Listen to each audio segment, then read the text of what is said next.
Poly house की सब्जी जहर है, उसके बावजूद आपके देश के लोगों के स्वास्थ्य के साथ खिलवाड़ होता है कि कितनी बड़ी ठगी नहीं है देश के लोगों के साथ। कभी किसी ने पूछा कि जब वो कैंसर होने वाली चीजें, पेट में हजम ना होने वाली चीजें आपको खिलाई जा रही हैं, तो वो क्यों जरूरत पड़ रही है, जबकि आपके खेत के अंदर उग सकती हैं वो।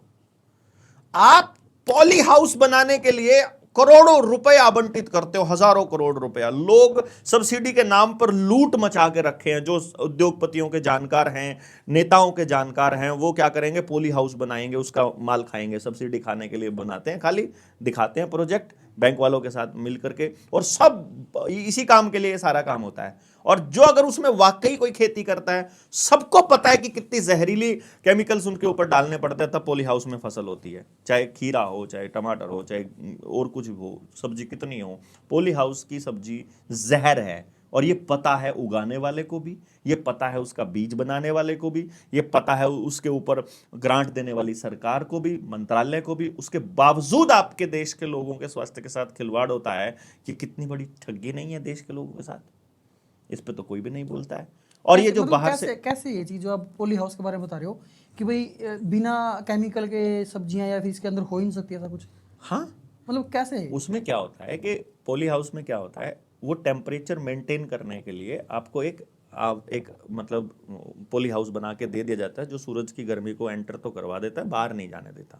तो जिस भी फसल को पकने के लिए गर्मी चाहिए, उस टाइम पर अगर सर्दियां हैं और हमें धूप इतनी तेज नहीं मिल रही है, तो वो गर्मी का माहौल अंदर पैदा कर लेगा। तो वो बीज इस तरह के दिए जाते हैं, या तो वो जेनेटिकली मॉडिफाइड होते हैं, जिनको ज़्यादा पानी की ज़रूरत पड़ती है और ज़्यादा केमिकल्स की ज़रूरत पड़ती है। वो एक दिन में, मतलब अभी छोटा छोटा खीरा था, स्प्रे किया, सुबह तक देखा पूरा बड़ा खीरा है, तोड़ दिया, अगले दिन वो खीरा उसके अंदर वो फिर वो अगले छोटे छोटे बीज आ गए, फिर करा, अगले दिन फिर, मतलब डेली का खीरा इतना निकल आता है जिसकी कोई हद ही नहीं है, उसकी कैपेसिटी नहीं है। जैसे डंगर को टीका लगा लगा के दूध निकालते हैं, वैसे ये काम आप लोगों के साथ हो रहा है।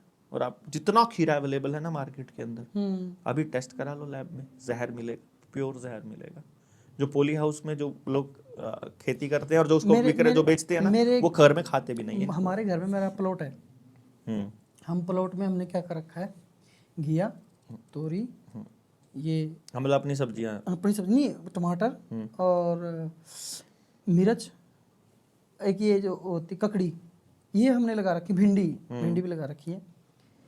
हम ये सोचते हैं यार इतना हम पैदावार नहीं उससे हो रही है। और कई बार क्या होता है, मेरे जो फादर साहब वो कहते हैं भाई मैं इन पर केमिकल नहीं फेंकूंगा, बस हाँ, मेरे को प्योर चाहिए, हाँ, चाहे वो थोड़ी हो जाए, प्योर चाहिए। हाँ। मैं पापा ये मिर्चें जो इनके ऊपर मतलब कुछ करो, ये तो जलती जा रही हैं, मतलब इसकी पत्ती सिकुड़ती जा रही हैं, फल आ नहीं रहा है। कह रहा नहीं, इनको होने दो। मतलब और फिर ध्यान वहां जाता है यार, वो उनका उत्पादन कैसे होता है, कितनी समझ वाले लोग हैं वो जो ये कहते हैं कि मैं अपने बच्चों को जहर नहीं खिलाऊंगा। लेकिन आप एक बार आपको चेक करना है ना कि ये सब्जी सही है कि गलत है। मंडी से सब्जी लाओ, उसको फ्रिज में मत रखो, बाहर रख दो। अगर उसने एक रात वैसी ही निकाल दी जैसी आप लेकर आए थे, तो वो सही सब्जी है। अगर अगले दिन वो एकदम बूढ़ी हो जाए, तो समझ लो कि इसमें कबाड़ था, प्योर केमिकल था। बिना फ्रिज के रखो, बिना फ्रिज के आपके घर में जो सब्जी रखी है ना, बिना फ्रिज के रख दो, एक हफ्ते तक भी खराब नहीं होगी। जो प्योर सब्जी है, हाँ, आपके प्लॉट में उगी हुई है ना, आप रख दो उन मिर्चों को, एक हफ्ते तक भी वैसी की ऐसी रहेंगी, चाहे बेशक कैसा भी टेम्परेचर हो, जिस रूम पे टेम्परेचर पे आप रहते हो, उसमें खराब तो ये कहने का मतलब ये है कि प्योरली जहर है वो, प्योर। और ये कौन दे रहा है अपने को? जो व्यापार करने वाले व्यापारी हैं। क्योंकि व्यापार और बाजार का एक ही नियम है, और वो है प्रॉफिट, वो है फायदा, वो है पैसा। पैसे के लिए वो कुछ भी करेगा। यही तो सिखाते हैं ना MBA में, बिजनेस मैनेजमेंट में, वो सब कुछ यही तो बताते हैं कि बाजार का एक ही नियम है, प्रॉफिट होना चाहिए। आपका बहुत बहुत धन्यवाद। अगर ये क्लिप आपने यहाँ तक देखी है तो आपका पूरा पॉडकास्ट देखने का मन जरूर कर रहा होगा। कृपया करके पूरा पॉडकास्ट देखें हरियाणा खबर 18 यूट्यूब चैनल के ऊपर। आपका बहुत बहुत धन्यवाद।